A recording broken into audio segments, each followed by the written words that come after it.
Come on. It's real hip hop music. It's real hip hop music. Come on. Get on up.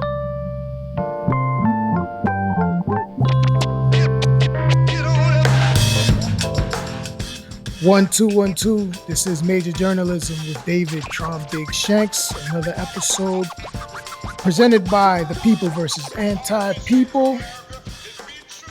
I am your host, David Traum Shanks. We're here today bringing a real important conversation and a real timely conversation, a real important conversation. It's funny, when I first putting this episode together, my lady actually asked me, like, okay, so what does this topic have to kind of do with your platform in terms of, uplifting and enlightening um, people, particularly from our diaspora? And I said, it's funny because we talk about healing and anything that we want to do beyond in terms of being self-determined people, or in terms of bringing any type of justice to this country and to our treatment in this country, it's going to have to start with healing. And one of the biggest things that we need to heal from is sort of this trauma that we inflict on ourselves through way of violence. Um, and ironically, and I've touched on this in previous episodes, just, what I've been going through in kind of rediscovering myself and dealing with my own stuff, my own issues, my own trauma, you know what I mean? And the irony of my rap name obviously being Traum, and kind of rediscovering what that means for me and starting to peel back on my own personal trauma. Domestic violence is something that I have endured. I myself, by way of my mother, am a victim of domestic violence. And so, even just on a personal level, this conversation that we're about to have is a very, very important one. I'm here with Neisha Himes, founder and CEO of G.R.O.W. G.R.O.W. Foundation. That's Girls Recognizing Our Worth. It is a 501c3 organization out of Chesapeake, Virginia. Neisha Himes is an advocate, activist, artist, and has dedicated very much of her personal time and energy in advocacy for domestic violence victims. So, Neisha, welcome to the Major Journalism Show. Thank you for having me. I'm excited. I appreciate you. Thank you. Absolutely.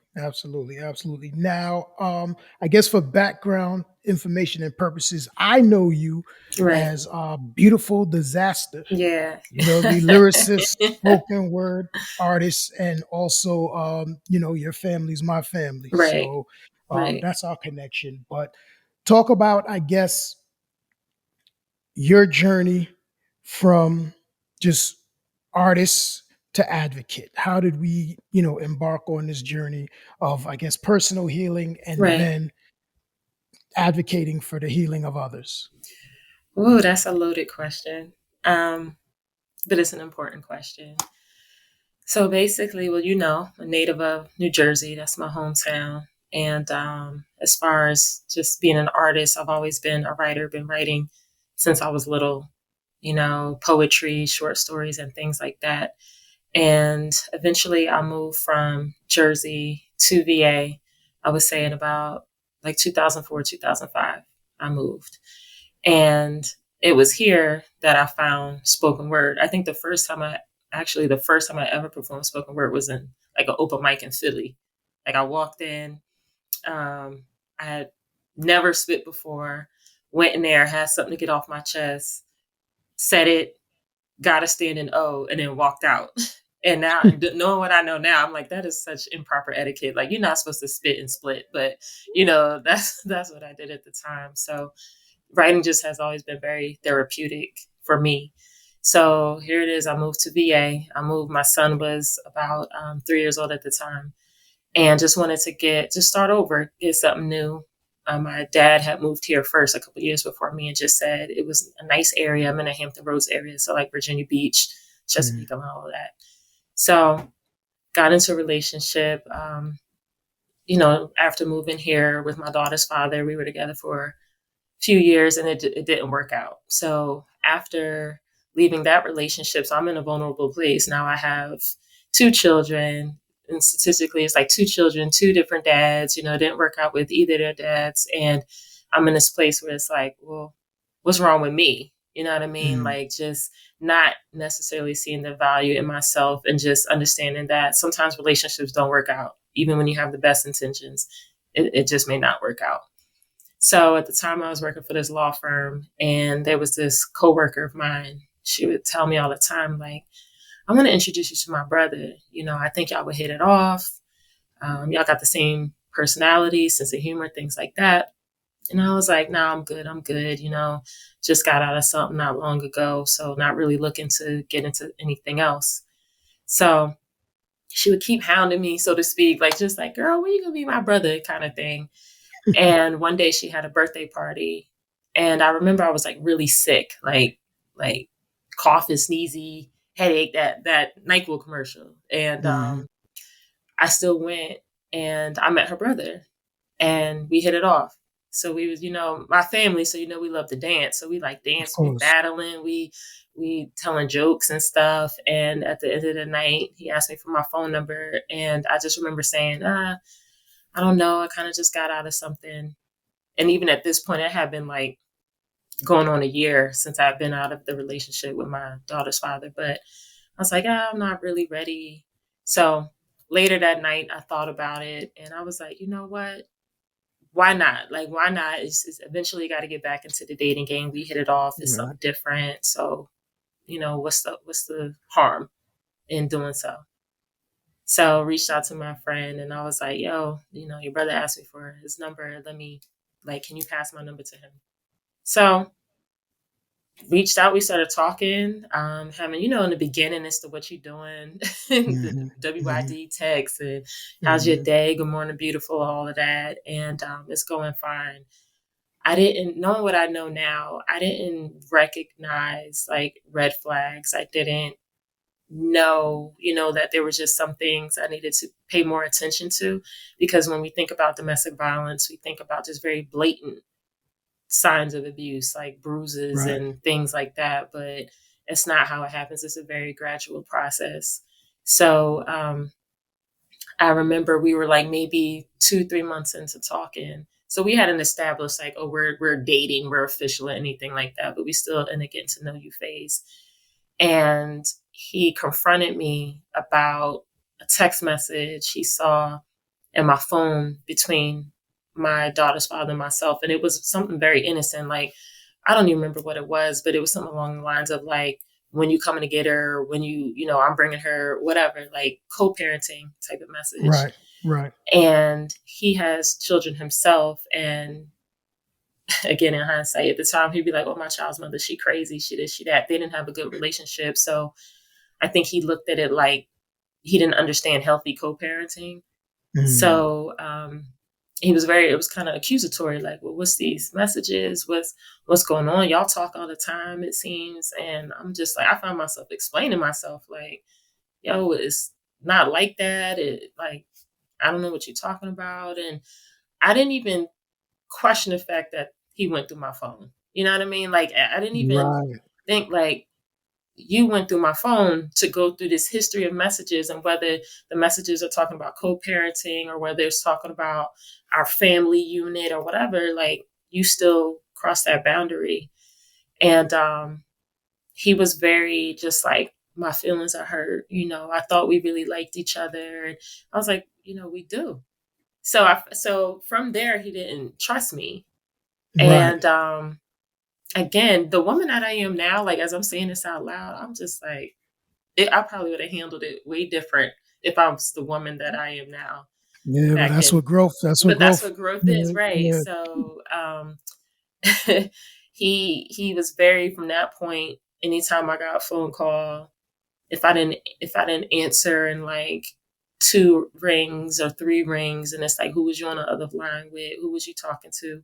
I didn't have Mm. I didn't have men around my children. So, and my day to day was going to work, um, being a mom, coming home, being a mom, homework, schoolwork, bedtime, dinner, stuff like that.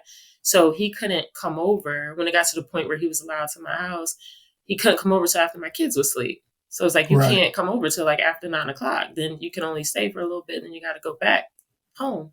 But if it was he calling me at 7 o'clock and I'm not answering, who was you on the phone with? Was your child's father over there? And it's like, no, I'm fixing the kids dinner or put my daughter in the bath or helping them on homework. So again, explaining myself over little things. My spoken word became a source of contention for him as well. Like, you always at open mics, because I was really heavy in the open mic scene at the time. So it was Mm. like, you always going to open mics. I barely get to see you.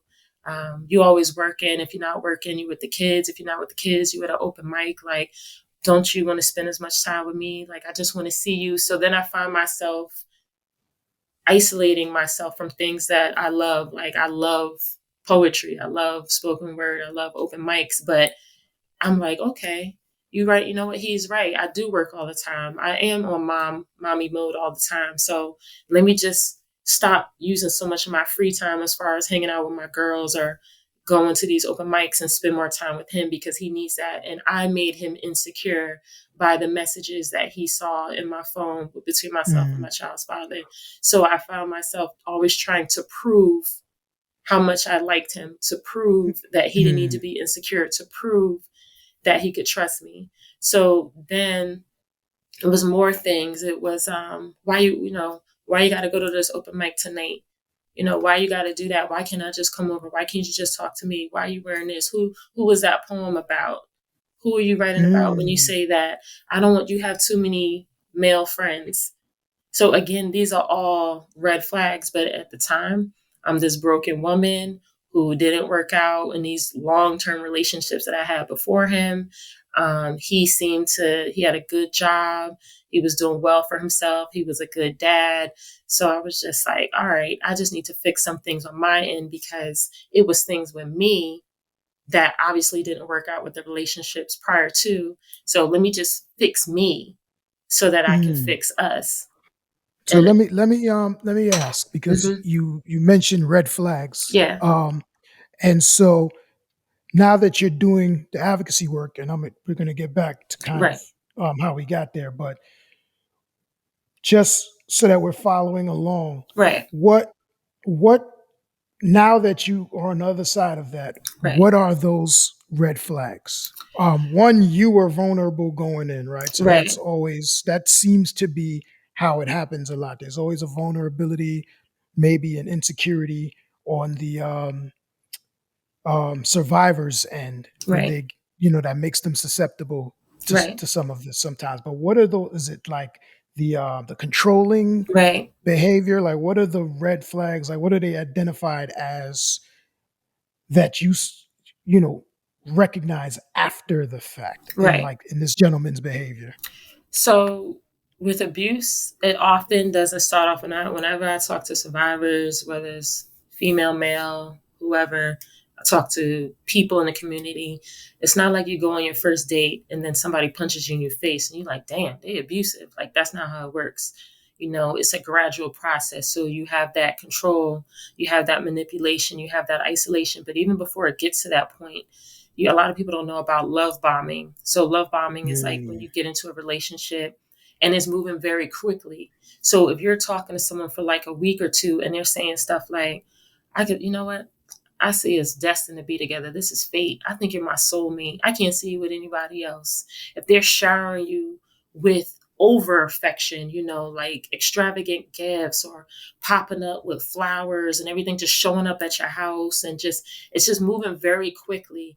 And it's not to be confused with courting because there's a difference between courting somebody and being in healthy relationships and, someone showing in a healthy manner that they truly appreciate you and like spending time with you. But then there's a method of where it's the love bombing, where I'm going to shower you with all of these things. It's like a trap. It's like a web. And then when you do something that pisses me off, I'm going to take it from you real quick. I'm going to take it. So you saw what you could get, and you saw how quickly I could take it away from you. So now what you going to do to get that affection back from me? So it's like dropping little, think about Hansel and Gretel, like they're dropping a breadcrumb so they can find their way back. So it's like, that's what they're doing. They're showering you, they snatching it back, and then they'll drop these little breadcrumbs of affection here and there and make you crawl pretty much to get it back. So definitely that isolation, if it's the little things like, you know what, why are you spending so much time with your friends? You love, let's say you love hanging out with your family. You love playing basketball. You love dancing. You love going to parties, the library, whatever. But this person is trying to monopolize your time. They're saying things like gaslighting is very big. Gaslighting that's such a manipulative and effective form of emotional and psychological abuse, because it is used to convince the victim, to make them question their perception of reality, their judgment. So for me, in the instance with me and him, I'm going to these open mics and he's like, don't you care about me as much as I care about you? If you did, don't you think that it would be easy for you to give up the open mics? And it's easy for me to stop hanging out with my friends. So I'm like, I do care about him. And, all right, it isn't so much to just give up an open mic this time, or let me give it up next time. Or it could be if they say something out of pocket and then you question him on it. Like he would say things like, you know what, it doesn't take a genius to see that, this is how you're supposed to carry yourself in a relationship. It's not rocket science, And then if I said something like, who are you talking to? Because at the same time, I'm this broken woman, but I'm also this woman from Jersey. I'm from Jersey. Yeah. Like, what we doing? So he's like, oh, I was just joking. You sensitive. You being dramatic. You overreacting. So then you start questioning, am I sensitive? Am I being dramatic? Am I overreacting? Or they flip it like, it's not my fault. You made it so that I can't trust you. I just had a bad day. I'm just stressed out. I'm just, you got to be more patient with me the same way I'm patient with you. So it just always comes back to you as a victim survivor. So you start questioning yourself. And the thing about gaslighting is, if I can make you question your perception of reality, then as the abuse gets more severe and more frequent, you really question as to whether that's happening, because you're already questioning everything around you. So you don't even get that this is what's actually happening to you too. So you said at this point you guys still weren't official yet, but is gradually getting into that space. And so kind of on that trajectory, although all these red flags are there, you're kind of moving through into this relationship, and then eventually obviously things get more serious. Yes. Take us through, I guess, continue on that journey of how things get to a head, and then you have to exactly. So the thing about abuse, as much as you're comfortable sharing. Of course. Thank you. I appreciate that. Oh, and I meant to, I always try to give a trigger warning before I start talking about this, because statistically, it's going to be survivors of domestic violence who are listening to this. So if I say something, or between me and Traum, we're saying anything that's triggering, just please be mindful of your mental health, your mental space. Take that break. Grounding techniques are, if you got to count to 10, count from 10 backwards, take some deep breaths, things like that. Take a step away from the podcast, because it's important. And this thing, talking about this while it's needed, it can be triggering for those who have experienced it or witnessed it. So I did just want to preface it by saying that. So fast forward, we decide to get, we're in this monogamous relationship, and with the thing with abuse, it's not always bad. So when we had good times, we had great times. So he was really funny. I was attracted to the way he was with his children, how he doted on his daughters, how he dressed, our conversations. We liked the same things. He was smart. And, I love chocolate chip cookies. So he would do things like bake chocolate chip cookies for me, and just little things. So it's not always bad. So that's another thing you hold on to. It's not always bad. There's good times too. So I just got to make them love me more. I just got to make them trust me more. And I can fix him. That's what it is. I can fix this. I can fix him. I can fix me. So we fast forward, and at this time I'm in this just blatant, now that I, not knowing what I know now, I'm in this blatantly abusive relationship, but I'm not seeing it as such because he hadn't yet put his hands on me. So Right. even though he would say things like make me talk condescendingly to me, make me feel dumb sometimes, he had gotten into the name calling. At first, it'd be like, "You so stupid." You only a stupid person would do something like this. So again, I'm not recognizing it as DV because I would talk slick back, like, watch your Mm. mouth, like, watch how you talk to me. But you keep talking to someone a certain way, you keep belittling someone, eventually those words, those things start sticking. So it'd be like, oh, why do you Mm. think your last two relationships didn't work out? Wow. Right. It can't, Right. who's the common denominator is you. Mm. You know what I mean? You're the Mm. one with two kids, two different dads. Or look at you, you working in this dead end job at this law firm. You're going to be in a cubicle for the rest of your life. I got this great job and, I'm on my way to becoming a homeowner. And here I am, this struggling mother, not a single mother because my kids' dad, they were active, but still struggling all the same. So it got to a point where it was just very toxic in how our arguments, his insecurity, his jealousy. He would, I swear, like, you don't answer this phone in two rings, then it's going to be an issue. You rejected my call. Who you talking to? Who's on the other line popping up in my house? It was just, it was so much. And at the same time, it's slowly chipping away at my self-esteem. It's getting to the Mm. point where I just hated what I saw in the mirror and I blamed myself for all the things I was not, all the things we Mm. were not in our relationship. So at some point during this time, I'm going through financial struggles. And it's to the point where I'm going to lose my house, the apartment I was staying in. So my daughter's dad, not only who's in my daughter's life, very active father, see her all the time, but he was in my son's life as well. So it got to a point where I was like, I'm about to lose my house. I need the kids to come stay with you while I figure out what I'm going to do. Because I'm not going to have my kids just bouncing around because I couldn't do what I was supposed to do as a mother. That's how I looked at it. Right. So my family in Jersey, very close with them, as you know, talk to my sisters, my mother all the time. My dad is here. And I didn't tell anybody what was going on with me because I was embarrassed. I didn't even understand really what's going on with me. But at this point, I'm in a abusive relationship that I'm not recognizing as abusive. I am going through depression, going through anxiety, going through financial struggles, and I'm losing my house. So I remember I'm like getting evicted and knocking on my neighbors' doors and saying, "Yo, I'm being evicted," and then watching them come and go furniture shopping in my house and carrying Mm. out couches and tables and things, and what I could salvage I did, but what I didn't have room for in my storage or in the truck or whatever, I just let people take. And Wow. I'll never forget, because I think my son was in Jersey visiting his dad, and my daughter was there, but she was so little, she just didn't understand why people was taking like our paintings and things like that.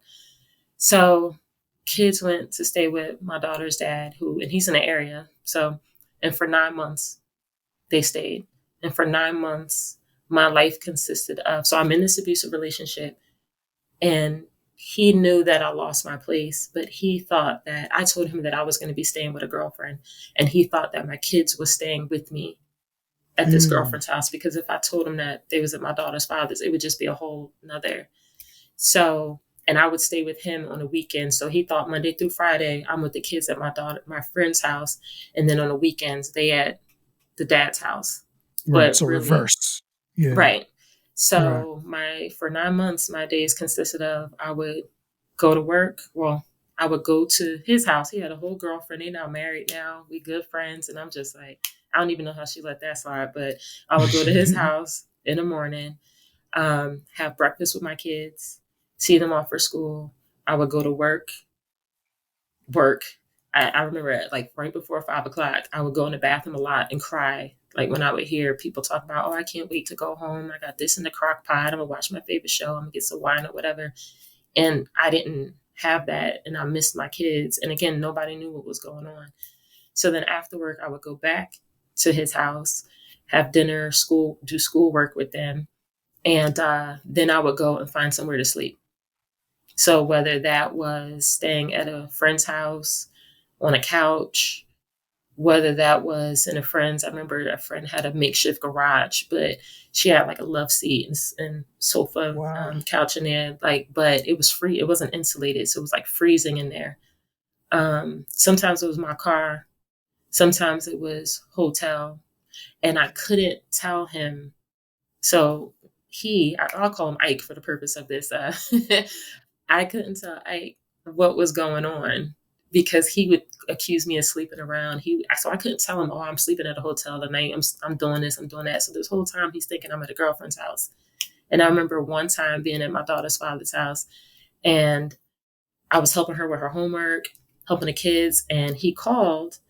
And my daughter, I think she was using a calculator or something on my phone, but she answered the call by mistake. So I'm on the phone like, hey, hey. And he could hear my daughter's father talking in the back. So he's like, who that? Like, where are you? And I ran from the table. I ran outside. It was a thunderstorm. And I'm on the porch. Like, and mind you, he hadn't hit me. He hadn't hit me yet. So I'm on the porch like, oh no, that was just a TV. And, baby girl was watching something. I'm helping them with their homework. I'm at my girl's house. I'll see you later or whatever. And then my daughter's father came out like, what's going on? Why are you on the porch in the rain? And I wanted to tell him so bad what was going on, but I was humiliated. I didn't want him to get involved in my mess. I didn't want Ike to think I was cheating on him. I didn't want daughter's father's girl to feel like I'm dragging him in something. So I just So you're kept it to myself. taking all of this on yourself in Yes. the And midst of. and meanwhile, my family's still calling like, hey, how you doing? Oh, I'm good. Everything is good. So nobody knew what's happening. So eventually, to fast forward, I got tired I would often spend the night at hotels, whether it was a little $60 a night hotels where it was a little shaky situation outside, or whether it was a nice Marriott's just because I wanted to sleep in a bed. And I'm spending like $200 for the night. So I said, I can't get my kids back if I keep spending money like this. So I told he offered to let me move in with him because he's like, oh, I know you're paying your friend rent. So just come stay with me. You could save your money. So I went and I moved with him. And then that's when the physical abuse started. The first time he put his hands on me, I remember we was watching, I feel like we was watching Walking Dead. All right, came home from work. I went to his house. I remember everything. I remember what I had on. I remember I worked late and he accused me of being out with somebody or cheating or whatever. So he's calling me all types of names. Are you a whore? You this, you that, you a slut, you a bitch. So at this point, this abuse, mental, verbal control, gaslighting, even though I didn't know the words for it at the time, I knew something was wrong. And I have been going through it. So not only am I going through this for years with you, I'm already on edge, like depressed every day. I don't have my kids with me and you treat me like trash. So I was like, I'm done. I'm not dealing with this anymore. So I remember my purse was in between the space of the bed and the wall. And I bent down to pick up my purse. And when I turned around, he had a pillow and he hauled off and he slapped me so hard with this pillow that I fell off the bed. And it's like you look and it's like, all right, a pillow. It hurt, but my pride hurt the most. Right. And I remember jumping up and squaring up because again, Jersey. So I squared up and he fought me like I was some dude off the block. Like and the thing is, if you have been strangled by your partner, you are 10 times more likely to be killed by that partner. The first time he assaulted me, he strangled me. So we're fighting and he's strangling me in between the space of the floor and in between the bed and the wall. So, and I'm kicking him. I had on these really cute leopard heels. And it's crazy what you remember when you go through trauma, when you're in a traumatic situation and things. I remember having these gray slacks on, these leopard heels and this green frilly shirt. And I'm kicking him and he's strangling me. And the look on his face, I had never seen that look. And my mouth is bleeding because he had like punched me in my face. I'm swinging. And at some point I start to lose consciousness. And I just remember thinking like, I'm going to die right here. in this space, in this wall, and nobody knows where I am, because nobody knew I was living with him for real either. So nobody at that moment knew where I was. I could have died right there and nobody would have known. So I ran out the But house. that's the isolation you're talking Right, about by that point in right, time. Right. right. So I ran out the house. I was crying. He ran out after me. He was crying. He was apologizing. And he was like, I'm sorry. I don't know what happened. I was so mad. I'm so sorry, baby. I'm sorry. And just come back. Just come back. And I went back. And why? And people ask, well, I didn't have anywhere else to go. And for me, I needed to get my kids back. So when we talk about why survivors, they go back, why don't they, quote unquote, just leave? Well, one, the most dangerous time for a victim of domestic violence is when they're trying to leave, because abuse is about power and control. And that abuser is losing that power and control when that victim decides to take their power back and leave the situation. So fear, no resources, lack of support. So had I been comfortable with sharing what I was going through with my family, with my friends, I definitely would have had the support. But I was too ashamed. I was too embarrassed. I was afraid. And then when you think of yourself as not deserving of anything better, when you think you deserve what's happening to you, you don't see a way out. And then it happened again, and it happened again, and it happened again, and it happened again. And the last time he put his hands on me, I remember I was working overtime, and I worked at a mortgage company at the time, Bank of America. And there was an event on a Saturday, and they asked us to decorate this banquet hall for it. And it's crazy, like, because in looking back, the event was for and to benefit a domestic violence agency. Wow. Yeah, in the area. A shelter that houses, just various people in crisis, including domestic violence victims and their children. So I remember decorating this banquet hall. It was at this beautiful hotel in downtown Norfolk. And I sent him a picture of how we decorated the room. It looked like something out of a wedding, like a magazine. And he responded. He was like, who are those dudes? Who are those men in the picture? So I'm like, I zoom in. Yeah, I zoom in. And I look, and way in the back of the picture, you see these two men carrying a table into the room. So I was like, I don't know who they are. Like, they carrying a table. So he's like, oh, you, that's why you went to work. You a slut, you a whore, you this, you. So all the things that I was accustomed to using, you a dumb bitch, you a dumb black bitch, da, da, da, da. So at that point, I was like, I can't. I have been through so much. So, I was still living with him. So after I got off, I raced to his house. We're arguing the whole time on the phone. And I said, I'm just coming to get my stuff. I don't know. Is this censored? Because I said I'm coming to get my shit. Nah, Oh, I said I'm you coming to get good. my You shit. good. Okay. So I go in, and we used to always pack. He had this curving driveway. So I parked in the back, and we used to always go through the back door that led into the laundry utility room that had a door that led into the living room. I Gotcha. hated that utility room. I remember he locked me in there one time because he said, this is where bitches sleep. So I remember being locked in that utility room, before. And just I'm thinking about all these things as I'm walking up to this door. So I remember getting a new Galaxy, and I didn't know how to work the phone like that. And he wouldn't let me in the living room. So I'm like, I just want to get my shit. Like, just let me in. And he's like screaming on the other side of the door. And then finally he just like breaks down his own door. And that, I remember trying to call 911, but I couldn't figure out how to get to that particular screen on the phone. And he knocked my phone out my hand. And it was the worst assault that it had been. And at this point, Traum, I didn't fight back because I was tired of fighting. Wow. So for me, you got two hands. It was trying to decide whether to cover my face, cover my stomach. I was being thrown into walls. I was being strangled. I was being kicked. I mean, I was just remember being curled up into a ball, just covering just whatever I could, and just the words he was saying to me. And I just wanted to die. I didn't want to fight anymore. And I just wanted to die. And after it was done, I remember jumping up, and screaming at him. I started like jumping up and down, and I was like, look at me, look at me. And I had on a t-shirt, had the Bank of America flag on it. I said, I was at work. I was at work.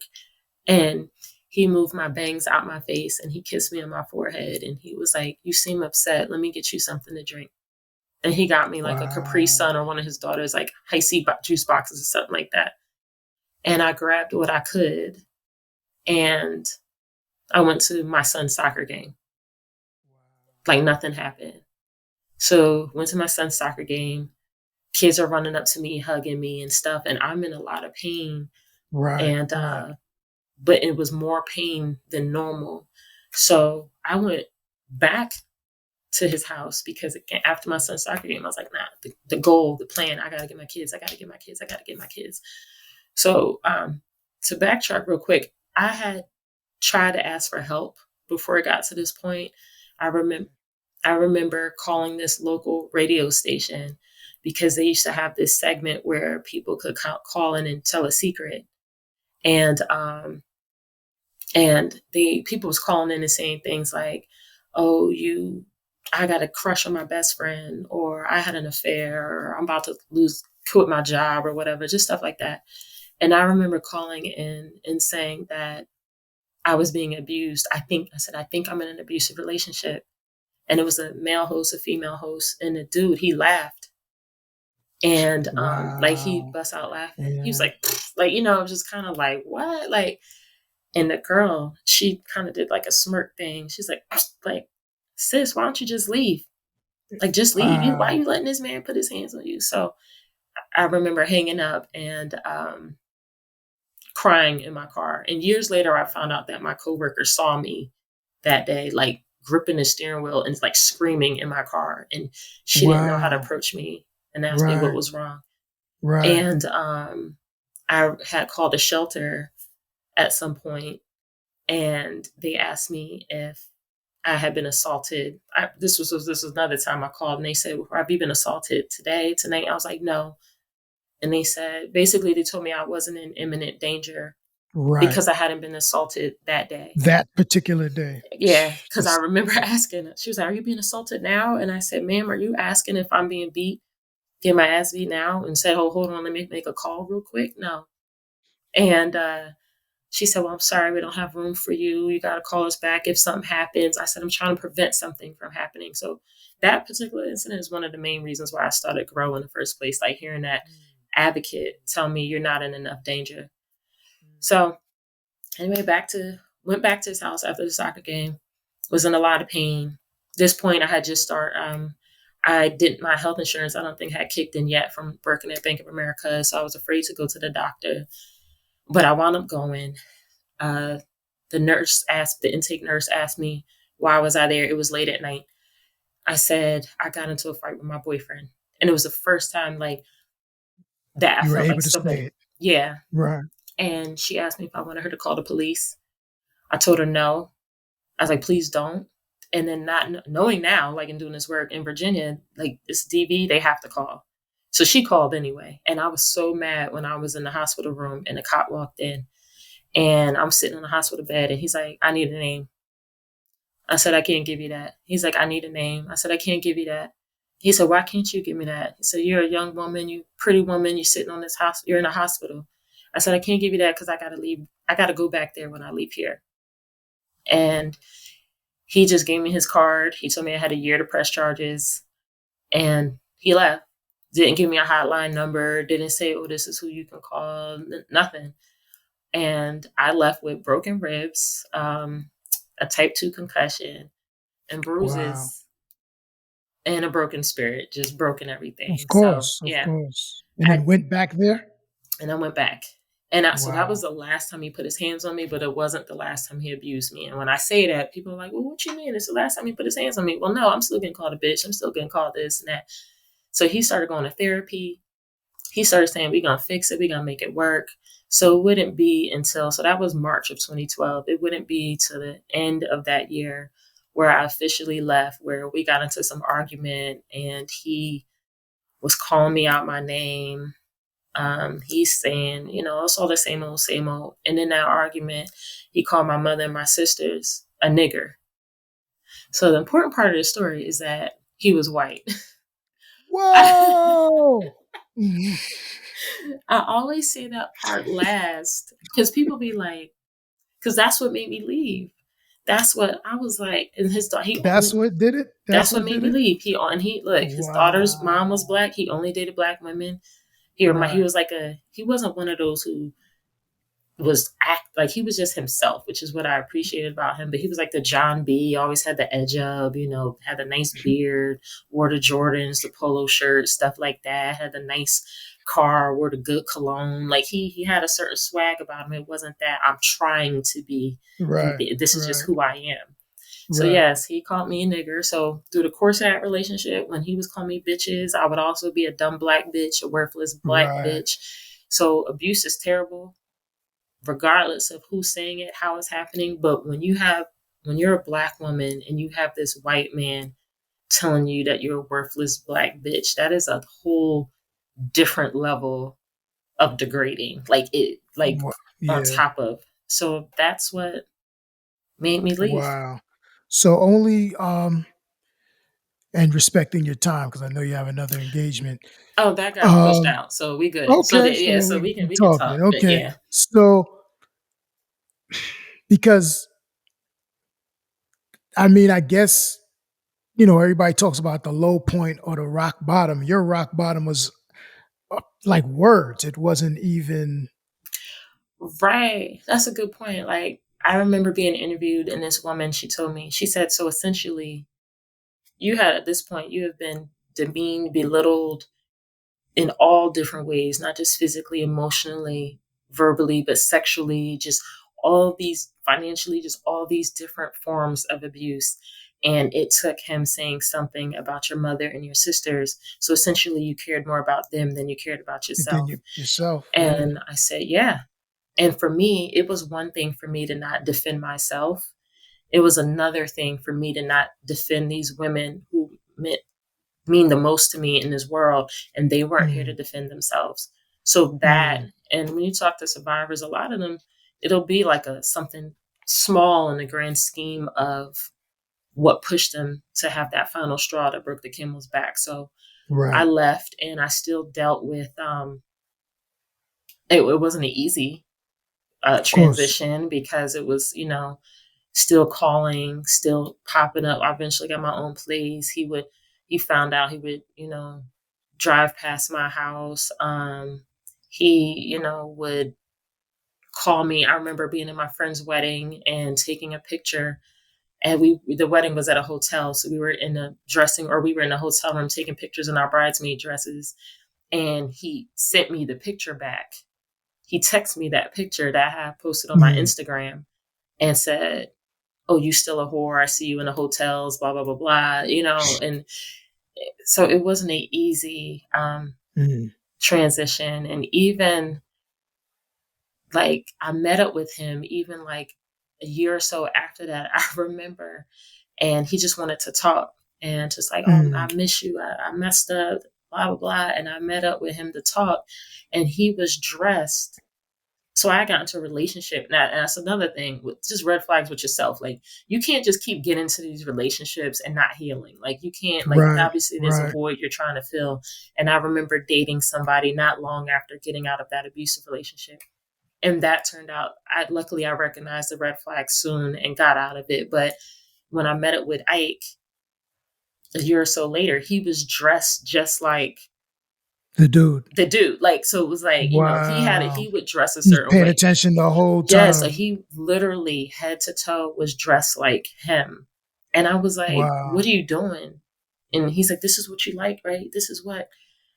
So I left it alone for good. And when I decided to first share my story, it was probably like about a year and a half, 2 years later. At this point, nobody had seen or heard from Beautiful Disaster. And I hit Mm, up a friend and I said, look, I'm ready. Like, I know you got an open mic spot. I need to get this off my chest. And it was just to heal me. I was so broken. right. I was so angry and not knowing, not saying to myself, like, this is trauma. Like, you went through trauma. You're experiencing PTSD. You have triggers. You're depressed. You have anxiety, all these things. So she was like, yo, where have you been? Nobody knew. And Mm. I went, and the first time I did it, I just broke down. I was like Of hyperventilating on course. that Of stage. course. Of But course. what was supposed to, I found, help heal me, and I just thought I was just getting this off my chest. People started coming up to me like, "Oh, my daughter's going through this. My sister, I'm going through this. My brother." And then I started getting asked to speak more and more. So it just became this thing. That's why you might see me always post this hashtag, I will not shut up, because I used to always be like, yo, shut up. Nobody want to hear your poetry. Nobody cares what you have to say, blah, blah, blah. So poetry, writing, that's what helped save me essentially from myself. So I just started speaking out more about it. I started speaking at churches and schools and shelters and out in the community.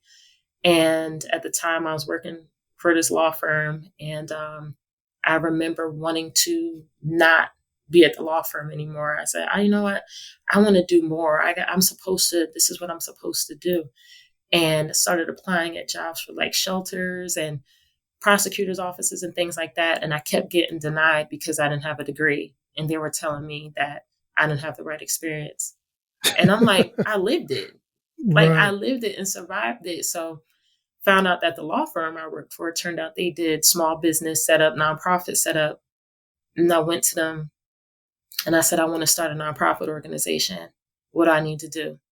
And what actually like set it off for as far as me starting out was this young woman. She reached out to me and she had saw like a clip of me performing on social media or something. And she said, I'm living in my car with my daughter. I just escaped. I just want to know how you did it. She didn't ask me for money. She didn't ask me for nothing. She just said, how did you do it? And I said, look, I had her meet me at the hotel, that the main hotel that I used to escape to all the time, the little $65 a night hotels. And the same guy who used to work the front desk years ago when I would go there, he was still there. He's still there now. And yeah, and when I brought her in and he saw me, so she was looking at me kind of like, you don't look like you would go through something like that, you know?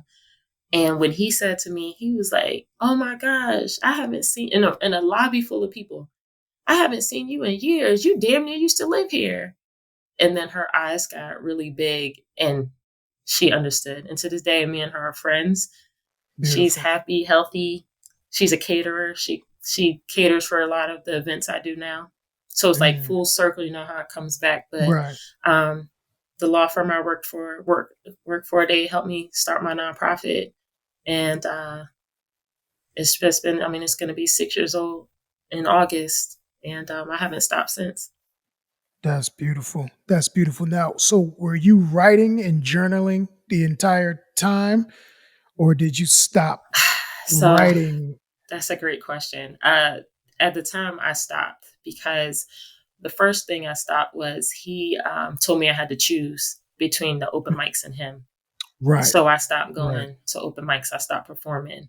And one of my closest male friends, phenomenal poet, spoken word artist, like we would talk all the time.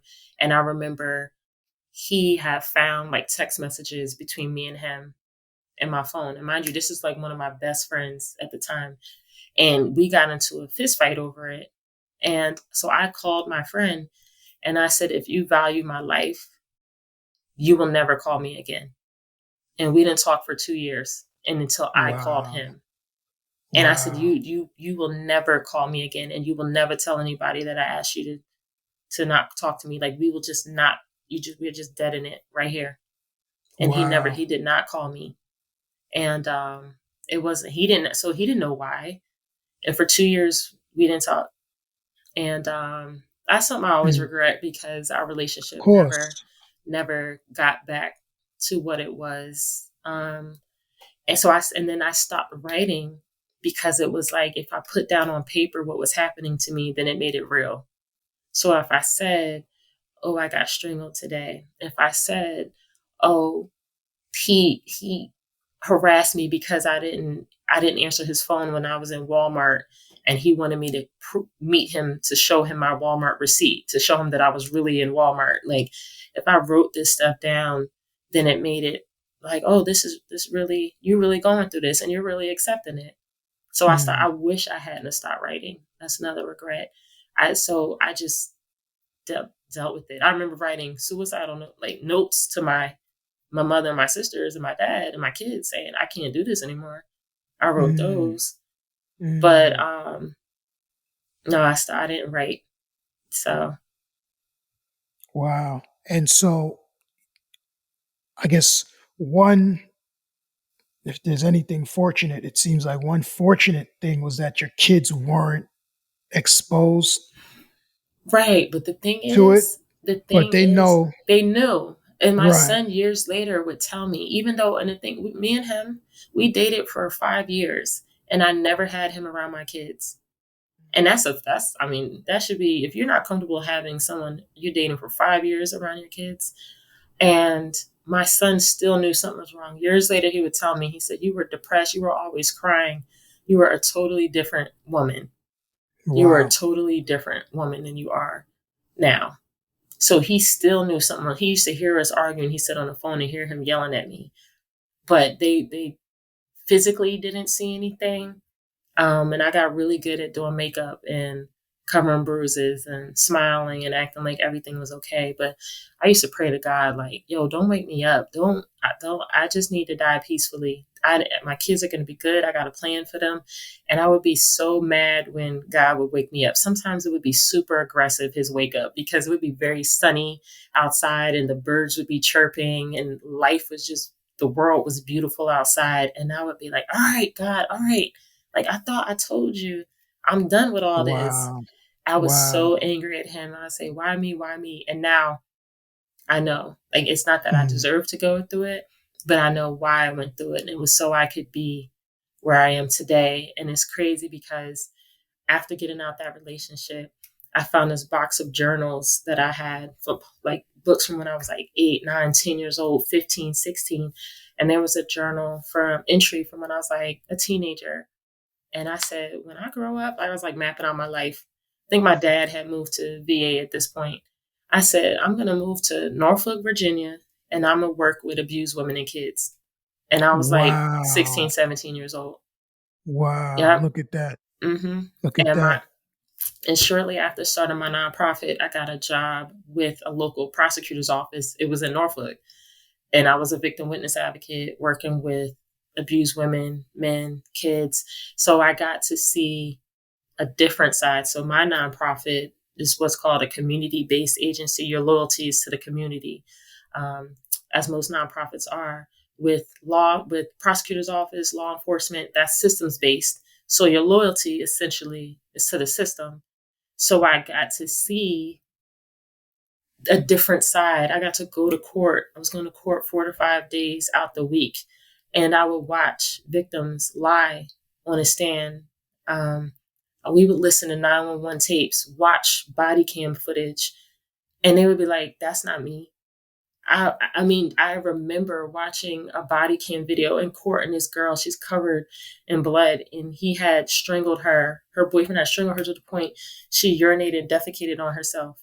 And she's in this video. You see, she has no pants on, and you see the cops. So you were looking at it from the cops' body cam footage, and she's on a stand saying, "That's not me." And we're W- seeing, no, this Right. is you. You know what I Wow. mean? Listening to 911 calls, kids calling 911. So it was just a whole different side that I learned, and I got to see this where the system's flawed, where abusers you get a slap on the wrist, like here in VA. You know, I didn't realize you could do so much and it would be a misdemeanor, and then here Mm, you only got to serve half your time for a misdemeanor. So you get a year, you only got to do 6 months. If you've been in jail, excuse me, for 3 months, you get out in 3 months. right. So you would just watch people just get off, but then you at the same time you would watch victims like be on the stand and just like, nah, that ain't happened. I tripped, I fell, we good. You would watch them walk in the courtroom holding hands with the abuser, and I would Wow. see good cops who really put their all into trying to help the survivor. And then sit, maybe they just got off the midnight shift and now they're in court 8 o'clock in the morning just to watch them say, nah, nothing happened, and then the case gets thrown out. But then I learned of bad cops where they part of the problem, you know what I mean? Or they didn't help, or they didn't know how to be empathetic, or they didn't and I've experienced both when I was in my situation, the good cops, the bad cops. So I learned about the flawed system, and then eventually, after leaving the prosecutor's office, worked for a police department and like helped, inspired, and helped them create their domestic violence unit that they have now, which just turned 2 years old. And got, Wow. so I was in a That's special victims unit. So seeing a whole different, now I'm seeing a different side. Now it's not just the prosecutors and being in court. Now I'm seeing, there were times where me and my partner had to respond to the scene. I remember responding to a hostage situation. I'm like, what y'all want us to do? Like, we got, the cops got on bulletproof vests. They got tac squad. They got drones. They wearing armed, like the full gear. And we got on blazers and ballet flats, and we out there, and you got you got people on the balconies, like this was like the hood, they on the balconies recording. And then you got cops like, hey Neisha, hey, and I'm like, yo, don't say my whole name out here, like what we doing? But that's and crazy. I'm looking That's like, crazy. y'all all covered up, I don't have a bulletproof on. And Right. domestic calls are the most dangerous calls for cops to respond to. So I learned a lot. I learned a lot where it's flawed, where it works, and just being that survivor, turn advocate, turn activist, working in the prosecutor's office, working in the police department, having my nonprofit. Yeah, it's a lot that needs to be changed. Mm. And so, inevitably, you felt that your you would be more effective on the community side and running Yeah, a nonprofit as opposed to being like part of the bureaucracy or yes, because one, I was draining, I was killing myself. Because mm, imagine going to court when I was in the prosecutor's office every day. And then I was calling my own clients on my lunch break, then getting off work and dealing with my clients. So essentially, I saw domestic violence all day, every day. And then working for the police department, responding to scenes, um, talking to victim survivors all day, then getting off work, doing the same thing. So I was, compassion fatigue is real when you just don't have it anymore. Burnout, you don't have it anymore to give. And then it was that, like you said, bureaucracy, because working for the system, they watching your social media pages. I'm vocal about things. So working for the police department, I felt like I started subconsciously censoring myself. So it's like I didn't want to talk too much about Black Lives Matter on social mm, media. I didn't want to, DV police, for amongst police, they're the biggest profession as far as having domestic violence. Like right, police right, officers. right, So I right, couldn't really right. talk about that. Then they would say things like, oh, I was always on the news for my nonprofit organization, but it's like, oh, just watch, make sure, like, it's fine that you're doing these interviews. Just run it past us before you do it, because you don't want to say something that's going to make the chief mad, and Mm, I'm like, not for nothing. The last time I worried about making some white man mad was when I was in my abusive relationship. So I'm not going to censor myself. So it's just little things. It was a conflict of interest. If someone from the city as far as the police department where I worked in, I couldn't help them, because right, if they had an open case that the police department or the prosecutor's office was handling, then it was a conflict of interest for my right, organization to assist them. So I had to turn people away that I know I could have helped. You know what I mean? I don't like explaining myself too much. So now you got me, I'm at work. Y'all want me to explain what G.R.O.W is doing? No, I'm not going to do that. So I had right. to separate it. And the goal was um, to do G.R.O.W full time. So I had to take a step back from the police department. Once I left there, I was able to get my own office here, as you can see where I am. And yeah, so the goal is to do this full time. Well, so let's talk about the work that Grow is doing. Talk about Yeah, the programs, yeah. the mission. Just tell me everything about Grow. Okay. So G.R.O.W is, like I said, it's a nonprofit organization, 501(c)(3), based out of VA. I used to also do it in Jersey too, but it was very difficult. It's already difficult doing it here with the little time I have. It was very difficult to do it in Jersey as well. But I was proud of the time where we was able to assist survivors in Jersey too. The future goal is to be able to have an office up in Jersey as well. But we operate, I say our mission is to connect survivors with the resources needed to live a life free from abuse. And we kind of work in the gray area, so to speak. Like we talked about how when I called the shelter that time and they told me that I wasn't in imminent danger, So there's so much gray area when it comes to survivors, victims, and crisis. So our programs, we have the crisis intervention program, and part of that is the homelessness or crisis intervention. So we have the homelessness prevention. So if a victim survivor contacts us and says, hey, I just got into it with my husband, or I just got into it with my wife or whatever, I call the shelter. They're full. I can't go. But I'm living in my car. I got my kids. Then we're able to put them in a hotel for the goal is for 72 hours, because again, we're a small nonprofit. And in that 72 hours, we advocate behind them. We work a lot with the agencies in the community. So I'm going to call up hey, this is Neisha with G.R.O.W. We got this survivor. We determined that they are in imminent danger. We got them in a hotel from Friday to Monday. Can y'all pick up Monday going forward? Y'all have the shelter. Can y'all do that? Sometimes it works. Sometimes it's and then COVID didn't help because it just really depleted a lot of the resources. But it's all right, yeah, we got you. There's been times we've had to have a family in a hotel for 2 weeks. One time it was a month, and that damn near killed us financially. But if I can help keep a survivor, especially with their children or their pets or whatever, off the street, then we're going to do that. There's a survivor sustainability. So you have people, maybe they got out, but they don't have money. They don't have food. They don't have toiletries. Their cell phone got broken in the last incident. They need to get their locks changed. Their tires got slashed. Their door got kicked in.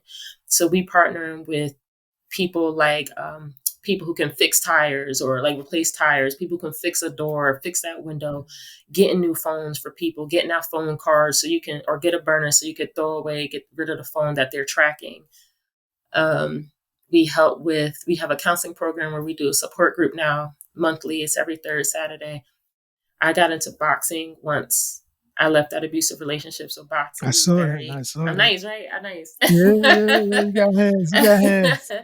So I work me and my brothers at Matchbound Boxing, and just some of my best friends as far as, just people and there's community partners. So that support group, we have counseling in the first hour and the second hour. We all work out together, teaching them boxing techniques, tactics.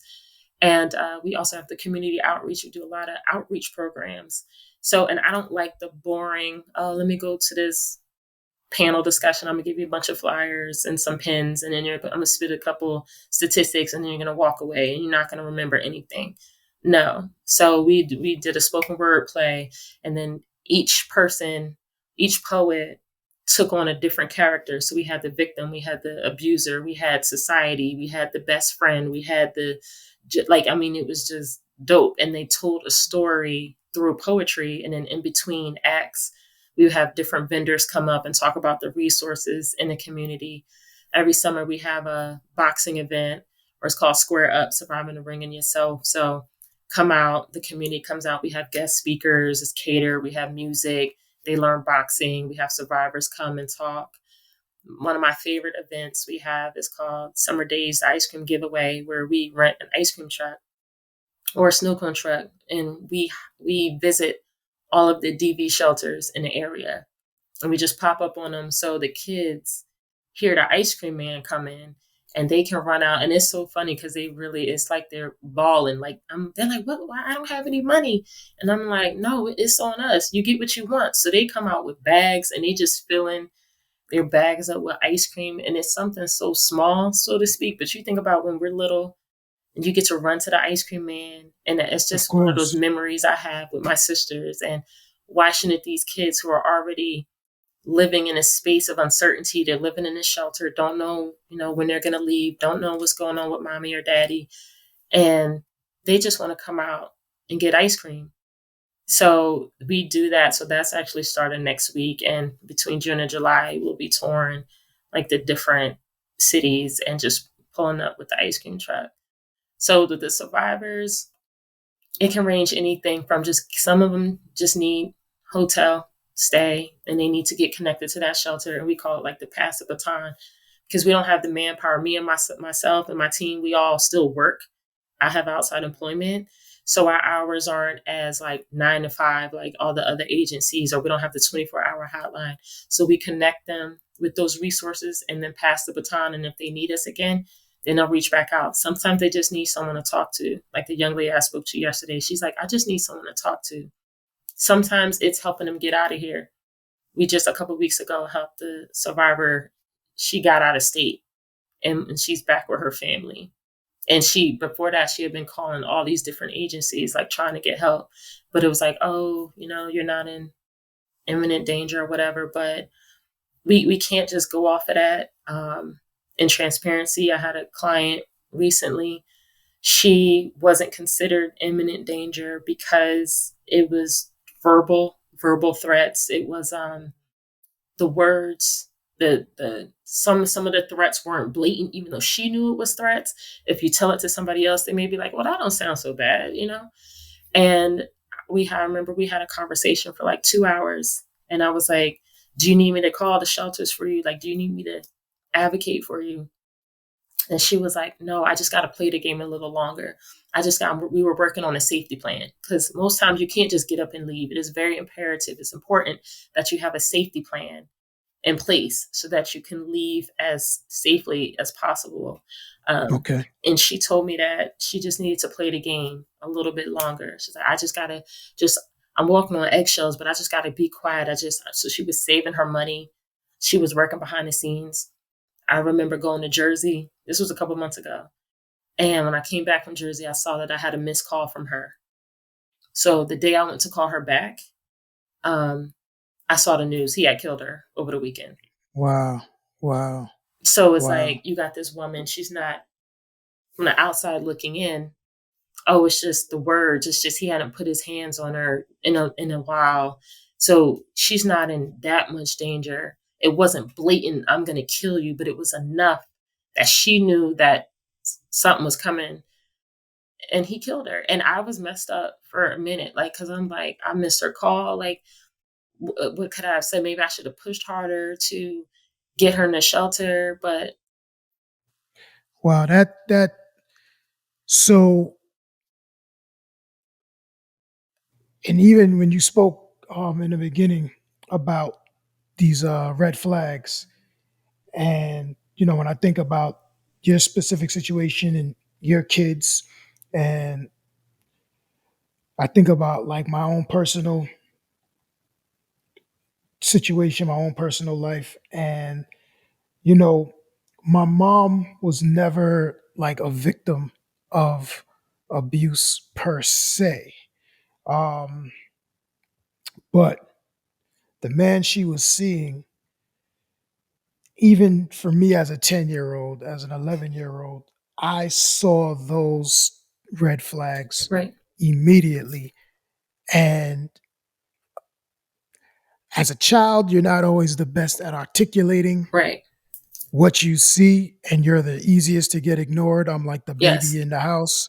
And um, I don't think I've ever told this story like on a platform or anything, but I remember being like 10, 11 years old, and this man had spare keys to the house. Like he had his own keys to our house. And I remember taking the key off of his keychain and hiding it. Mm. And because it was just like he shouldn't have a key. Right. You know what I mean? And I got in trouble for that. And it was like, just I would do things, if he would give my mom a ride to work, and I would tell my mom, like, you don't need a ride to work. Like, you can take a cab. Like, there's no reason, you know what I mean? Because in hindsight, I saw him getting more and more leverage, through anytime he showed up to do something, paint the house, fix the steps, do this. He became like anything she needed, he would be the person to get it done. And so that isolation that you talk about, like he did it through like service. So it's like, there's no need for you Right. to call anybody else to do anything. I would do all of it. Right. And the first time I can recall, because again, I'm younger, my brother may know different things in terms of like words and conversations. I know that there was a situation, I guess, where there was some jealousy going on about a coworker at my mom's job. There was that going on. And but the first time I know him to have put hands on her was when he murdered her. So just when you said that, and just for everybody out there, just know that it could seem like it's not Right. a dire situation until it's a dire situation. Right. And so do not ignore any signs, do not ignore any red flags, because it doesn't have to be your situation where it was multiple times of physical Right. abuse and you were able to get out. Sometimes it's the first Right. physical abuse that's the last Right. physical abuse, and the victim doesn't get Right. to have another opportunity. Right. And one, I appreciate you sharing that with me, because that's, yeah, you bring up valid points. Because when I talk to people, particularly women, and I say, when would you say the abuse started? And 9 times out of 10, they're like, well, the first time he hit me, or the first time she's hit me, or whatever, was here, was this day, or around this time. I said, okay, but when is the first time they called you a bitch? Or when is the first time they punched a wall, or knocked over um, furniture? When is the first time they told you can't wear that outfit? You can't hang out with your friends. When is the first time they started going through your phone, monitoring where you go, or telling you you got to delete all your friends of the opposite sex on social media? When is the Mm, first time that you realize that you feel crazy, that they're making you feel like you got to question everything, that you walking on eggshells? When did all that happen? And then it's different, because we don't right. identify. Even when I was in my abusive relationship and it got physical, I didn't identify it as abuse still, because I fought back. And I hear that often. Like, oh no, I fight. Like, everybody fights. Everybody argues. I've said it prior to getting into abusive relationship. I wish somebody would put their hands on me. I'd be out. I had this whole misconception of what a victim, quote unquote, looked like. Mm, But they look like everybody. right. And I remember hearing someone say, they have no, domestic violence has no zip code. It's everywhere, and it's a good segue, a good point into the different types of abuse, because it's not, sometimes you will have people who never get a hand laid on them, and they are in extremely dangerous situations. Mm, Of course, we have the physical abuse, the bruises. If someone's pushing you, hitting you, spitting on you, pulling your hair, knocking you down, physical abuse. I don't think we take how seriously strangulation is. As I mentioned earlier, if your partner strangles you, you're 10 times more likely to be killed.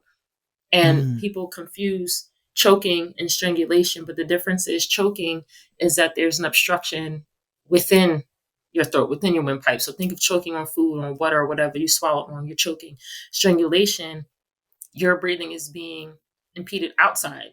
There's an obstruction mm, outside. So that's the difference between the strangulation and the choking. And like you said, with your mother, the first time it was physical was the last time for her, and how I mentioned the first time it was physical for me, I was strangled. Sometimes the first time it gets physical with someone, it just might be a push, a little shove or whatever. And you're thinking, oh, it's not that serious. We're not thinking, oh, strangulation. I didn't pass out or anything, but I remember being at this conference and this guy was like, you think about a lion chasing his prey. You never see a lion grabbing its prey by the ankles. Like, they're going mm, for the throat. So anybody that can put their hands on your throat is telling you, I can and I will take your life. All they got to do is squeeze a second too long. And you right. don't even have to feel that. It doesn't even have to happen right then and there. You can die from strangulation, from effects of strangulation, days, months later. Like, it Mm, affects you neurologically. It affects you. You can have, everything from seizures to, like, I mean, not just passing out, not just the bruises or anything. Like, it literally has affects you, different parts of your body and your brain even days, months after those incidents. So just imagine if you just getting strangled over and over. But we have, like I said, the physical abuse. You got the verbal abuse. Somebody's calling you out your name. They disrespecting you. They belittling you. You have the emotional abuse, how you're made to feel when you're going through the all the other forms of abuse. So if you feel worthless, if you're feeling like embarrassed, humiliated, you're feeling, belittled and all of that, that's where that emotional abuse comes in, that psychological abuse. You're really questioning your judgment. You feel like you're crazy.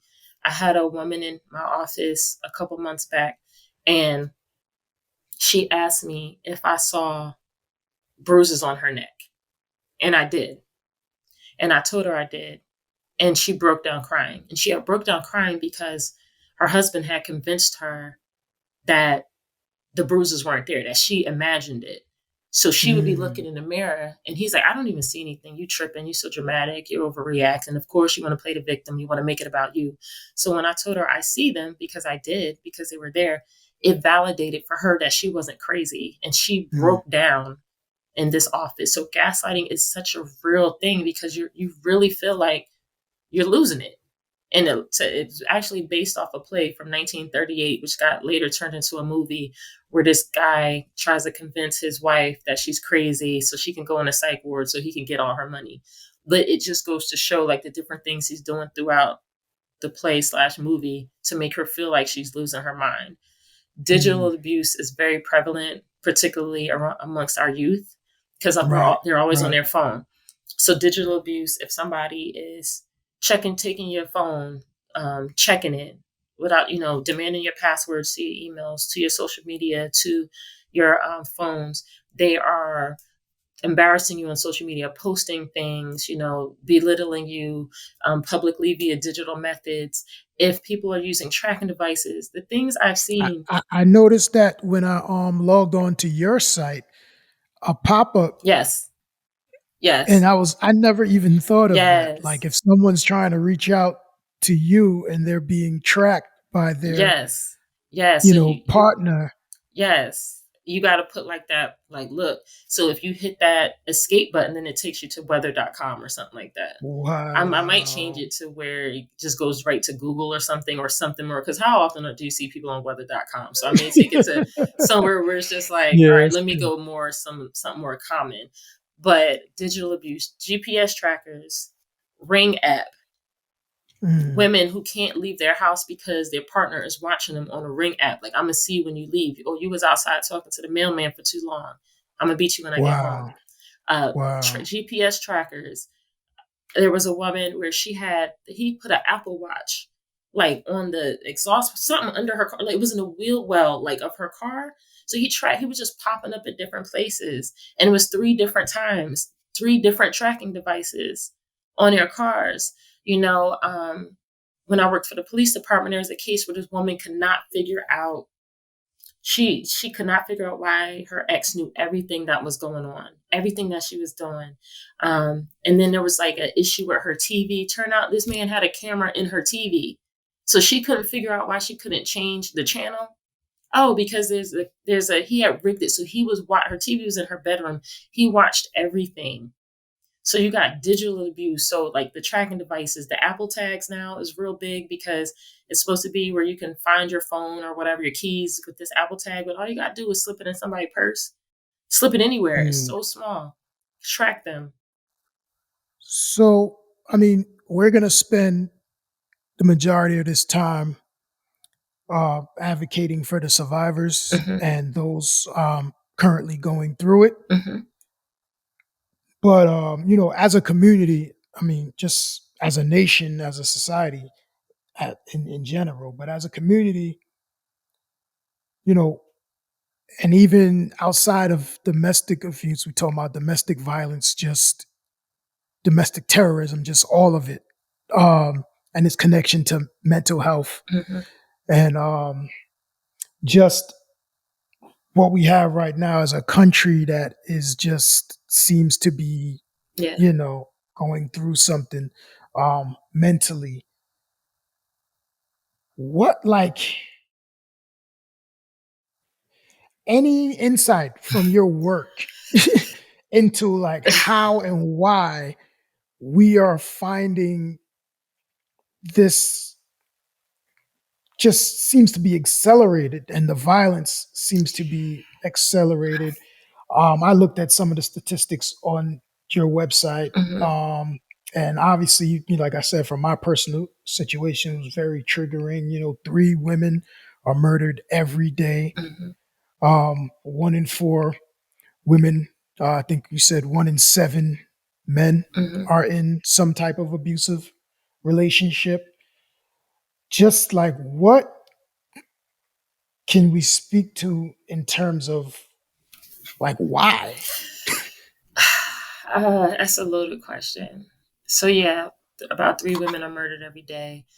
You got 1 in 3 women, 1 in 4 men who are in abusive relationships, and you have who have experienced a form of abuse. You got 1 in 4 women and 1 in 7 men who are in severe intimate partner violence relationships. You got kids, 1.5 million high school students in the US per year have been purposely hit, kicked, pushed. They're in abusive relationships as well. So it's happening to our teens, it's happening to our youth, it's happening to Black, white, old, young, whether you're rich, poor, master's degree, GED, or whatever.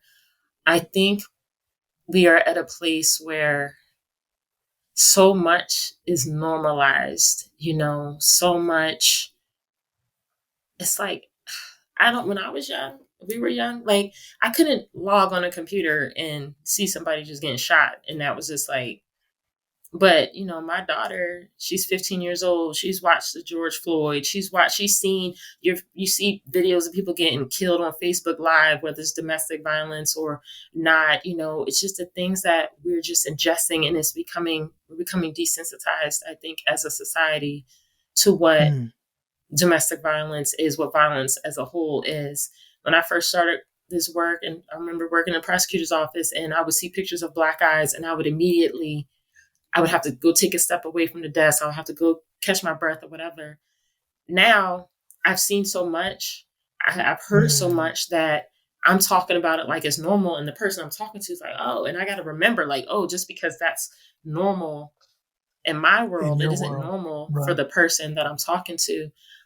In the Black community, people of color, like, we need to normalize getting help, mental health. We need to normalize that trauma you don't have to learn to function in dysfunction. We grow up in what happens in the home stays in the home. Don't be telling anybody our business. You don't really see Black men, going to therapy or thinking they need therapy. We're raising our boys that you're not supposed to cry. You ain't supposed to be scared. You got to man up.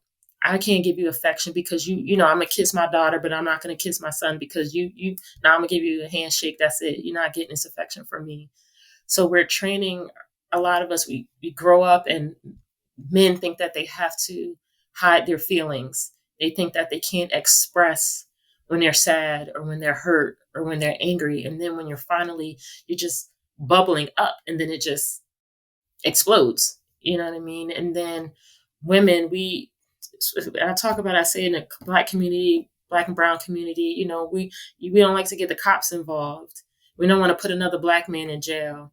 So we may just take it, or maybe we've seen it happening in our own families. So this is what's normal.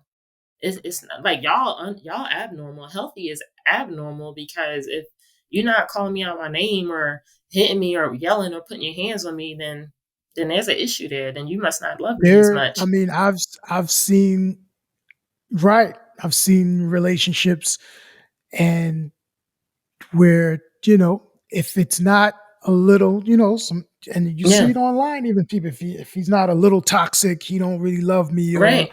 Right. and so we invite that type of attention sometimes in Right. relationships from our partner. Um, Man, I want to go back, because I think, if we can, right, Hmm. prevention is the key. Right. We don't want anyone to have to endure this from the first place, to Right. even become a survivor. So I think going through those red flags Hmm. and those signs again is important. But I also want to deal with from a prevention standpoint, Mm-hmm. and just what makes us vulnerable, what makes us susceptible for these type of individuals to bring these, because at the end of the day, and I'm sure, and you'll expound on this, the when you stepped out of there and the work that you had to do to make sure that this would never happen to you again, Mm-hmm. you then had to deal with yourself. You had to Yes. start to heal stuff that had nothing to do with, dude, you had to begin healing and sewing up in yourself so that you would just want more for yourself, Right. right? Like you would Right. just you would see yourself worthy of more, and Right. you would see that, like, I could see that coming a mile away now. Like, I'm not engaging in any Right. of that. And so talk about, you know, the things that we need to be healing in ourselves, the things we need to be sewing up in ourselves as individuals, so that if there's even a hint of this type of behavior coming from someone that we're in a relationship with, we know to go the other way Right. ASAP and not let it fester into something that then becomes uncontrollable. Right. So another great question. I'm still doing the work. Healing is an everyday journey. Mm, I always say it's not linear. It's very up and down. Um, Things still trigger me. I've learned to recognize some triggers, and then there's some things that just you don't prepare for, and you get triggered, and then you got to deal with it at the moment. I know for me, I think it's important that we take time to heal. And we have to know that we're deserving of healing. We're deserving of doing the work. And we have to know that the work is going to be hard. It's not like I can wake up and say, oh, today's June 4th. I think I'm going to be healed today. Like, no, mm, you're going to have good days, great days, and you're going to have days that suck in that process. There's days I was like really looking forward to this interview, this discussion. But then there's been times when I didn't want to talk about it. I'm like, oh God, I got to tell this story again. And it's just draining sometimes. And you got to be mindful of that. You got to give yourself grace. So whether we got to find out what helps us, what helps bring us to that peace, what is helping us find ourselves and love ourselves. So when you're getting out of a traumatic situation, whether it's domestic violence, whether it's, you lost someone close to you, whether it's a divorce or whatever, you have to give yourself time to heal. And whether that's therapy, I just started going to therapy, I would say maybe about 6 months ago. And it's the best decision I could have done for myself. So I know that boxing helps me. I know writing helps me. I know therapy helps me. So you got to identify what works for you and stick to it, because you deserve to stick to it. The broken version of you deserves to see and be the healed version of you. Healing is beautiful. Just looking to relaying this story. Sometimes I wish I could go back and hug that woman that I was, but I know that I had to be that woman so that I can be this woman today. We have to know that we can't change people. You can't love someone hard enough. You can't, like someone hard enough. You can't, maybe if I'm more of this or less of that, they have to choose and make the conscious decision to be a better person. They have to do the work necessary to do it. The only thing you have control over is the type of person that you're going to be. And we don't have to let our past, our childhoods, our bad relationships dictate who we will be tomorrow. Will it play a role? Does it make you the makeup of you and what you've gone through in these experiences? Of course. But just because you grew up in an abusive relationship or grew up in an abusive household, while you're more likely, if you grow up in a violent household, to be a victim or a perpetrator of abuse yourself, that doesn't mean that you have to be. Like, it's a choice. You don't have to become that abuser. There's plenty of people who have never abused anyone who grew up in abusive households and made that choice to break that cycle with them. mhm. And then there are others who grew up and that's what they know as to be loved. That's how I'm going to show affection.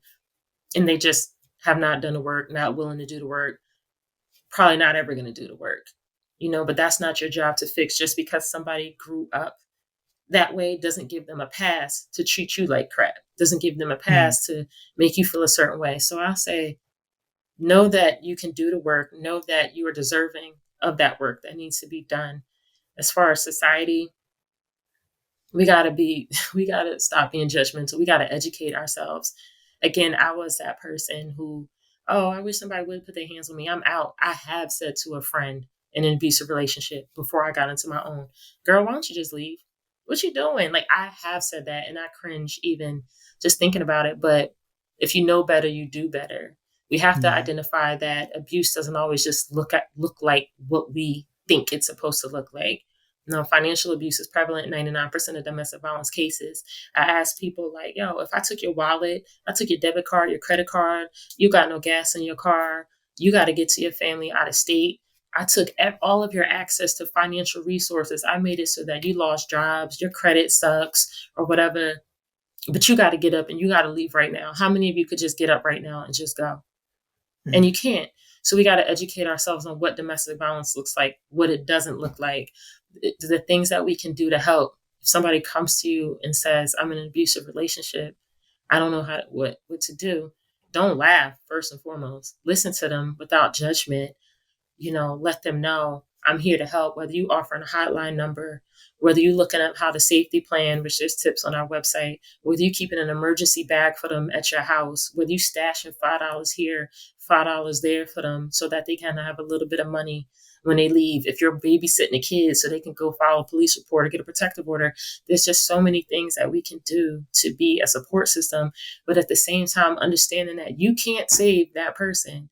You can't make anybody who is not ready to leave an abusive relationship leave. So it can be a very mm, frustrating thing. It can be very heartbreaking. And in that, you got to remember self care for yourself and just to not turn your back on them and just be mindful of your own safety and just know, look, I'm here for you. Don't say things ever like, why don't you just leave? You can say, I'm concerned for you. I'm worried about you and or the kids and or the pets. And what are the barriers preventing you from getting the safety, and how can I help you overcome those barriers? Essentially, you're saying, I want you to leave, but one is very welcoming. I'm willing to help you get to that point. The other is just like, the wall's going to go up. Why don't you just leave? You're being dumb. It must not be that mm. bad if you keep going back. Like, Right, we can't do that. right, right. Wow, wow. So, what can us as supporters, Hmm. as advocates, like, or just observers, family members, loved ones, friends, like you just named a few, but like, what can we do? I guess to help you in Hmm. your advocacy. Um, I assume it takes money Yeah. to Yeah. you know put folks up in hotels and Yeah. and maneuver around, so we got to get you some money. Yeah. So um I guess we'll add the donation links and Yeah. everything um to this, and I'll also on record say that anyone who goes to the People versus Anti People or tpvtap.com and buys any merch, proceeds from that merch will be going Oh, to the Grow wow. Foundation, because, yeah, we can't have you out here doing this by yourself. We appreciate you, obviously. And it's a remarkable story, it's a remarkable journey. And I, yeah, we honor you, Thank just, you. you know what I mean, for taking the initiative and being the change that you want to see. It's easy to go through something, survive it, and say, well, I'm good, but I don't want to go back Right. in that.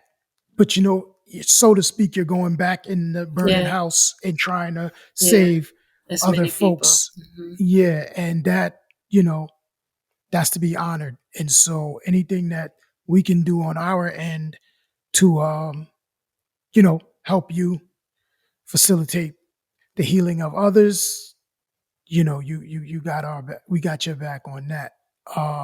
And just, I guess, before we close out, before we wrap up, um anything that you want to say to anyone going through something right now, Hmm. and like Yeah, see, you got the Wonder Woman tat, Oh yeah. and I'm assuming the Wonder Woman tat came post Yeah. survival, and so Yeah. like, what would the Wonder Woman tat Neisha say to the Neisha in 2011 or 2012? Yeah. And Wonder Woman, she dope. Because she got a black twin sister named Nubia. So that's why that's That's what's what's like up. I got the little N above it. So it's like That's what's up. Black Wonder Woman. It's so much.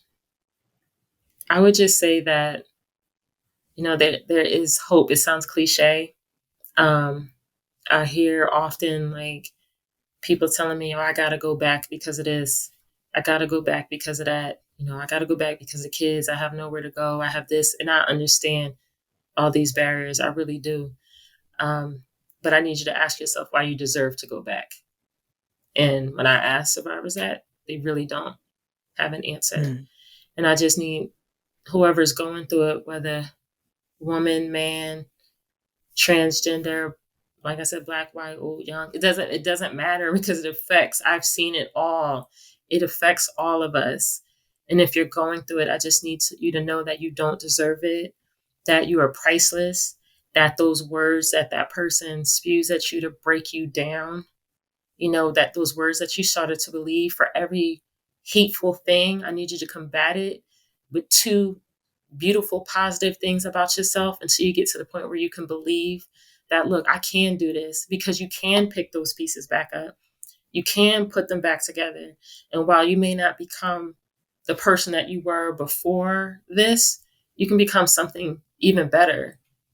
Healing is beautiful and you deserve to see it for yourself. So if you need to talk, I'm here. I don't care where you are. You try, like anybody can inbox me. They can message me. Our contact info is on G.R.O.W's website. Please follow us on social media. I mean, whatever I can do, I'll be a listening ear and we can get through it together. mm, mm. And is there any upcoming projects for Beautiful Dizaster? Are we going to get a spoken word project? Oh, Or I was like, you want me to spit right now? I mean, if Yeah. you got something, I mean, we'll take it for sure. For um, sure. I mean, yeah, I mean, if you want me to, but as far as Beautiful Dizaster, I Well, need you to. you you you put it out there, so now you got to do it. 'Cause otherwise, they're gonna be like, "Why you ain't let us Where's spit?" she? Where's Yeah, she? yeah, Okay. yeah, yeah. um, as far as beautiful, I'm working on getting Beautiful Dizaster back. I was just in Jersey a couple weeks ago and got to perform and be Beautiful Dizaster, so I was like super excited. So I want to That's throw what's that up. out there. I do travel, whether it's traveling to come and educate in domestic violence or whatever. So I'll go to Jersey, I'll go to ATL, wherever I'm willing. So um, Okay, and what's the best way to contact you for that?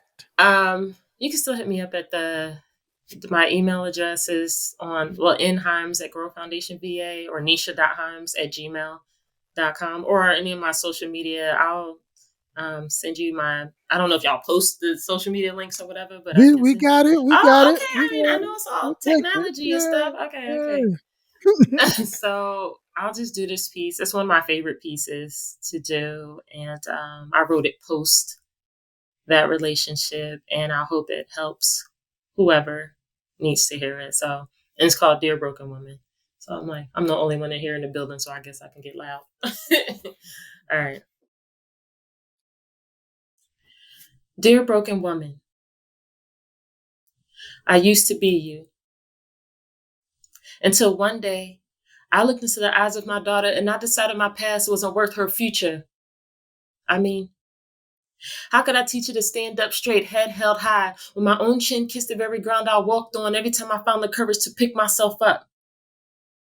How could I teach her the definition of a strong woman when my own weakness defined me in a dictionary I didn't want to read anymore? You see, dear broken woman, I used to be you. I used to think the world made band-aids as small as the paper cuts I should have got from writing hurtful words in journals that I never opened, and that cereal for breakfast and sometimes dinner made me less of a mother because it seemed I never had enough bread to bring home the bacon. Not much of a matchmaker, I found it hard to get ends to meet and damn near impossible for them to stay together when they did. But learned the one thing great about reading bedtime stories in the dark is baby girl couldn't see mama's tears so easily with a flashlight, and shut off notices red in the sun didn't seem so scary after midnight. I mean it when I say, dear broken woman, I used to be you. I used to think having a man by my side was better than no man at all, until I realized the man by my side was no man at all, plus his shoes weren't that big anyway. Meaning, not what you're thinking, even though that part's true too, but it wouldn't take much to fill them. So rather than replacing them with another mistake, another half-assed attempt to make something real out of fake, I decided I wanted to be full. And so I feasted. And by feasted, I mean, I became so full of myself that I binged on my confidence, overindulged in my spirituality, relished in my beauty, faded bruises and all, and stuffed myself with the determination to fix me. I took every dream I ever had, pushed them inside a duffel bag engraved with my daughter's initials, and carried them with me until it was safe to believe in them again. I promise you, dear broken woman, I used to be you. Until the day I looked into my daughter's eyes and realized she couldn't wait to be me. Thank you. I mean, yeah. Beautiful Dizaster, aka Neisha Himes, founder and CEO of G.R.O.W Foundation. Yes. This is Major Journalism. This is David Traum, Shanks. Another episode, a powerful episode. Peace and love. And thank you. Thank you. Thank you.